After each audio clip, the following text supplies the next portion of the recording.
Para un fan de la Tierra Media como yo, siempre ha sido importante no solo aprender la historia de este mundo fantástico, sino también entender cómo eran físicamente sus personajes, porque al existir adaptaciones tan famosas como las películas del Señor de los Anillos y El Hobbit, la serie de los Anillos de Poder o incluso las ilustraciones de los artistas más conocidos, es fácil imaginar a nuestros personajes favoritos con un aspecto físico que, no obstante, puede contradecir directamente lo que escribió Tolkien en los libros. Por eso, y probablemente también porque yo mismo soy un hombre a quien le crece abundante barba, desde que era adolescente he sentido interés por averiguar a qué razas les crecía barba y a cuáles no. Y como últimamente este tema está siendo de debate con la aparición de Círdan en los Anillos de Poder, pues aprovecharé la ocasión para contaros en este vídeo absolutamente todo lo que sabemos sobre las barbas de la Tierra Media.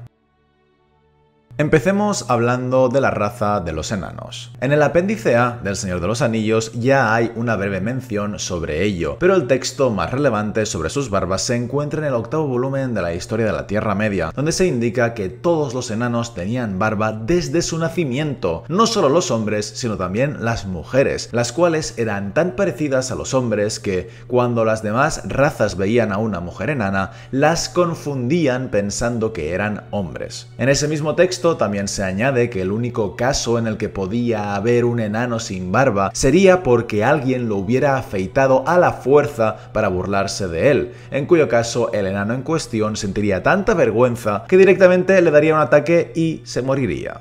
Como soporte a esta idea tenemos las descripciones de todos los enanos del Hobbit, no solo las de los 13 miembros de la compañía de Thorin, sino también las de los enanos del ejército de Dain que llegaron de las colinas de hierro, los cuales fueron todos descritos con barbas tan largas que incluso las llevaban sujetas a los cinturones. De hecho, no cabe más que recordar que la mayoría de estos enanos que aparecen en las historias de la Tierra Media pertenecen a la familia de los Barbiluengos, un clan cuyo nombre ya indica precisamente que sus miembros poseen barbas muy largas, mucho más de lo normal incluso para ser enanos. Además de todo esto, lo único que debemos recordar con respecto a los enanos es que en el 9º volumen de la historia de la Tierra Media, en el capítulo que explica la composición del apéndice A, aparece otro texto en el que Tolkien indicó que los enanos nunca sufrían calvicie, ni siquiera cuando envejecían mucho, de modo que todos los enanos tenían cabello siempre y los enanos calvos no existían. Como conclusión sobre el cabello de los enanos tenemos que absolutamente todos, tanto los del género masculino como los del femenino, tenían barba desde el momento de nacer y que nunca se quedaban calvos, lo que implica que, en este aspecto, en la trilogía del Señor de los Anillos, Gimli estaba perfectamente bien caracterizado, pero que en la trilogía del Hobbit algunos de ellos fueron terriblemente mal caracterizados, porque hay un par de calvos y unos 10 con barbas que en realidad habrían dado vergüenza a cualquier enano. Mientras que en los Anillos de Poder encontramos que tanto el rey como el príncipe Durin son perfectos, pero en cambio la reina Disa también contradice al canon porque tiene el rostro lampiño. Dando por terminada la sección de los enanos, pasemos ahora a hablar de los hobbits, de quienes tanto en la segunda página del Hobbit como en el prólogo del Señor de los Anillos se indica que no tenían barba, de modo que son totalmente lo opuesto a los enanos. Mientras que ellos tenían barba, ahora podemos afirmar que todos los hobbits eran imberbes, lo cual afortunadamente se aplica tanto en las 3 películas del Señor de los Anillos como en las 3 del Hobbit y en la serie de los Anillos de Poder, aunque hay alguno en particular que presenta unas patillas bastante sospechosas, pero bueno, en general podríamos decir que todos los personajes están bien caracterizados por lo que hace a su vello facial.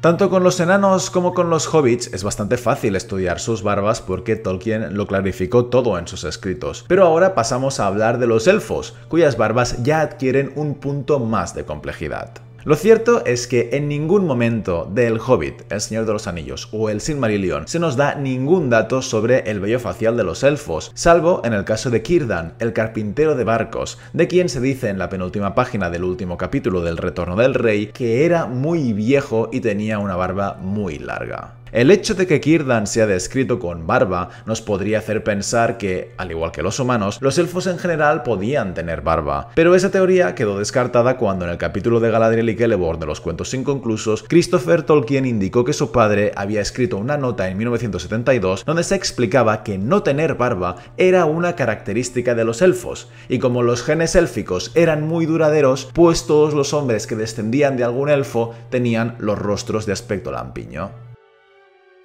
Esta nota de la que hablaba Christopher fue publicada muchos años después en La naturaleza de la Tierra Media, donde se afirmó que los elfos no tenían barba y que todos los descendientes de Elrostar Minyatur, como eran a su vez descendientes de dos mujeres elfo diferentes, que son Idril y Lúthien, pues eran todos imberbes. Lo que eso implicaría es que ninguno de los reyes de Númenor, Arnor o Gondor, incluyendo los más conocidos como Elendil, Isildur, Anarion y Aragorn, tenían barba, sino que todos ellos eran de aspecto lampiño. Además, el príncipe Imrahil de Dol Amroth, que según algunas leyendas mencionadas tanto en El Señor de los Anillos como en los cuentos inconclusos, también descendía de una mujer elfo, carecía a su vez de barba, lo mismo que Boromir y Faramir, porque eran sus sobrinos. Y Tolkien fue incluso más allá al añadir en ese momento algo que no había escrito nunca antes, que era que los senescales de Gondor en secreto eran parientes de los reyes de Gondor, de modo que a su vez descendían también de Elros y en consecuencia tanto Boromir como Faramir e incluso su padre Denethor tenían la misma sangre élfica de Idril y Lúthien, lo que les hacía ser igualmente imberbes.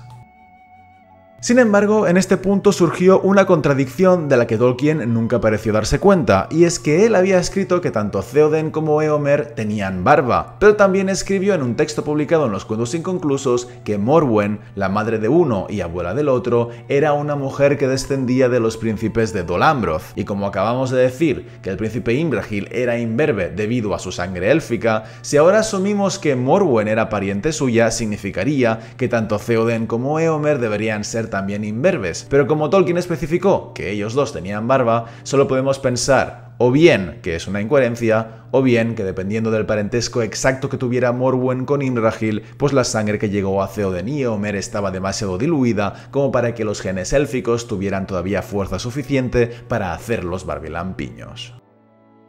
En consecuencia, y repasando todo lo que acabamos de ver, tendríamos que en la trilogía del Señor de los Anillos, Elendil, Isildur, Aragorn, Boromir y Faramir están todos mal caracterizados, porque todos ellos aparecen con barba cuando deberían ser imberbes, mientras que en cambio Denethor se adaptó correctamente porque no tiene barba, y en los Anillos de Poder tanto Elendil como Pharazôn también contradicen los libros porque los dos tienen algo de barba cuando, siendo descendientes de Elros, deberían ser imberbes, mientras que Isildur parece que está bien porque no tiene barba, pero no sé si es que no tiene barba porque todavía es demasiado joven y si con el paso de las temporadas le irán poniendo barba, lo cual sería incorrecto. Y para acabar con todo esto, ¿qué hay de Círdan? ¿Por qué, si Tolkien dijo que ni los elfos ni sus descendientes 6000 años más tarde tenían barba, Círdan es descrito con una barba larga? La explicación se encuentra publicada junto al texto anterior y menciona que cuando los elfos alcanzaban una edad muy avanzada, pues les crecía barba, como era el caso de Círdan, que a fines de la tercera edad era el elfo más anciano que quedaba vivo en la Tierra Media. Como curiosidad, cabe recalcar que en este texto se menciona a otro elfo que también tenía barba, Mahtan, el herrero Noldo de Valinor, el padre de Nerdanel, suegro de Fëanor y abuelo materno de los 7 hijos de Fëanor.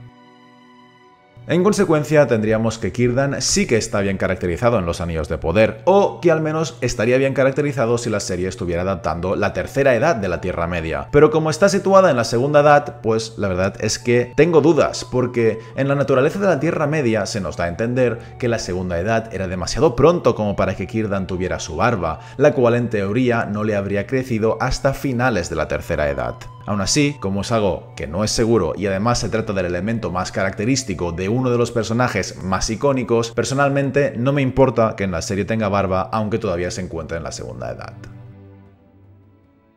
Esto es, pues, todo cuando se sabe de las barbas de la Tierra Media. Espero que este vídeo os haya gustado. Recordad que si queréis apoyarme podéis comprar mi última y mejor novela, La Edad del Sol, y en cualquier caso nos vemos en el siguiente vídeo. Un saludo a todos, amigos.